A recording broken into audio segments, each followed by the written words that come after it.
Welcome back inside Studio AP here on Morning Drive, and joining us now is Brad Herzog. And Brad, you've written over 30 children's books. This particular book pertains to the game of golf. Francis and Eddie and the story of great American underdogs. And obviously we're celebrating the 100th anniversary of Francis Ouimet winning the U.S. Open on a golf course that he lived across the street from. The thing about this book, the illustrations are beautiful. These two heroes were children themselves. Right. We lose sight of that, don't we? You're right, and I think that's why I always thought it would make a perfect children's story, because how many championship stories in American sports have a 10-year-old at the heart of the story and a 20-year-old who is really just still a kid himself, and they're both really trying to prove themselves to other people and to themselves. And that's the foundation for a great story, and especially a great children's tale. It's just, it reads like a fairy tale, and yet it's all true. The idea of finding the perfect story in sports, some of them have most of the elements, some very rarely have all of them. You think this story has it all? Yeah, I don't think it's the greatest championship story in golf. I actually think it's the greatest championship story in sports.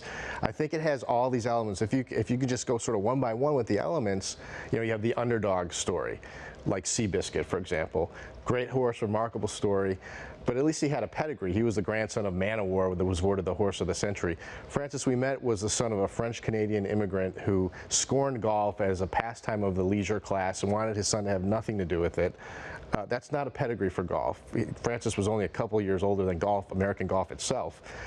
So there was no pedigree there. It's the ultimate underdog to me. You have the local kid makes good angle, which is also a fun angle for a lot of stories, like the Miracle on Ice, when these local American college kids invited the world essentially to Lake Placid, and the 1980 U.S. hockey team won the gold medal. But it's as if Mike Eruzione and Jim Craig and the rest of that team learned to skate by sneaking onto the Lake Placid ice arena. They were from Boston and Minnesota. Francis lived across the street from the country club in Brookline. So there's that element. And then you have these sort of dramatic moments combined with a dramatic narrative. You have this sort of Bobby Thompson hitting a home run moment with Francis Ouimet's putt on the 17th hole to essentially force a playoff. A chip shot from his front door.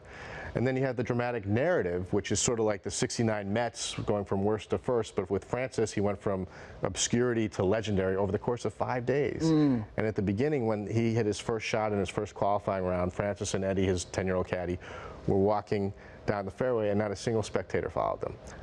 3 or 4 days later, 10,000 people were following them. It's just an amazing story. You know, we sit here and we're talking as adults. Maybe our wives would argue otherwise. But the idea of writing this and trying to explain this story to children, how difficult was that? Well, it's a tough story to distill into 2,000 words, which is even text heavy for a children's book. But at the same time, kids like to see themselves in the protagonists of a story. And so that came easy with this, because you have kids are always trying to prove themselves to adults, and that's really what this was all about. And they also love sort of a David versus Goliath type tale, and this was described even at the time as David versus two Goliaths, because he was taking on, you know, Harry Vardon, his hero, who would be a 6-time British Open champion, Ted Ray, the 1912 British Open champ. It was as if, you know, it's sort of like the NC State basketball team in 1983 when they beat Houston. That was great because David beat Goliath, but this was like as if NC State had beaten Larry Bird, Kevin McHale, and the Boston Celtics. You know, it's that much better of a story, I think. Also, you know, children find inspiration in illustration. The photos, you were very particular about who you chose to do this, because photos and imagery by itself can inspire children. I think so. You have to, you know, I had control over who I chose for the illustrator of this book, and there's a friend of mine named Zachary Pullen who I'd always wanted to work with. I love his illustrations, and we'd never gotten to work together. He loves golf. He's a very good golfer. He's a scratch golfer. He's, you know, which is perfect, because, and he's laid back too. I worry enough and slice enough for both of us, so that's a perfect combination. But his illustrations are sort of like Norman Rockwell, I think, and that's what I wanted. I wanted to bring the reader back to 1913. We even have the text on pages that almost look like parchment. I wanted to take you back, because this is a story that almost reads like, there are very few photographs from that day actually. So it's almost legend, and even though it's all true, and I think that's the image we wanted to convey. It's really the most beautiful book I've ever been a part of. The idea that this has been made into a movie, it was made into a book that was award-winning. You've written a children's book. In your mind, in all your research, who do you think got more out of the other in this relationship? Eddie to Francis, or the other way around?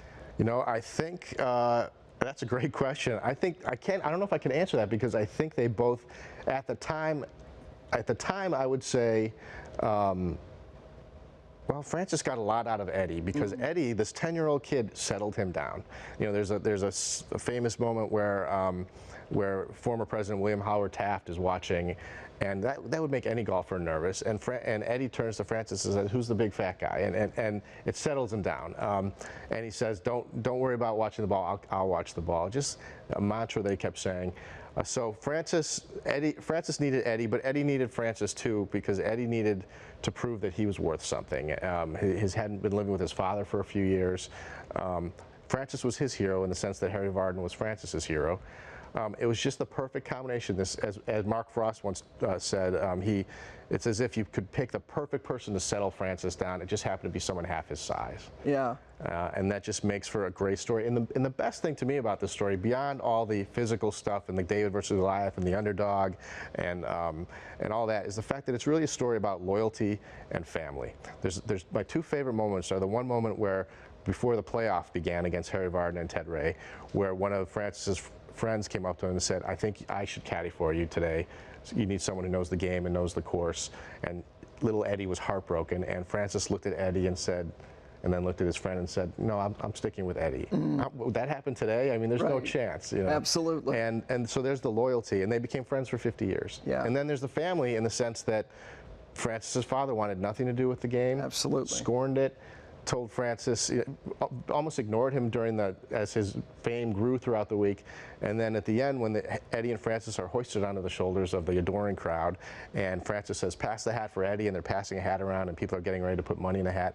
And the story goes that the first person to put $1 in the hat was Arthur Ouimet, Francis's father, with tears in his eyes and pride in his bearing. And so in the end, it's really a story of a bond created between father and son, and maybe that's the ultimate story of sports after all. Well, and they also went on to live pretty extraordinary lives after this event as well. Wish you the best of luck. It's great having you in. Thank you. Okay, again, the book, Francis and Eddie, the true story of America's underdogs. More on Morning Drive when we continue right after this.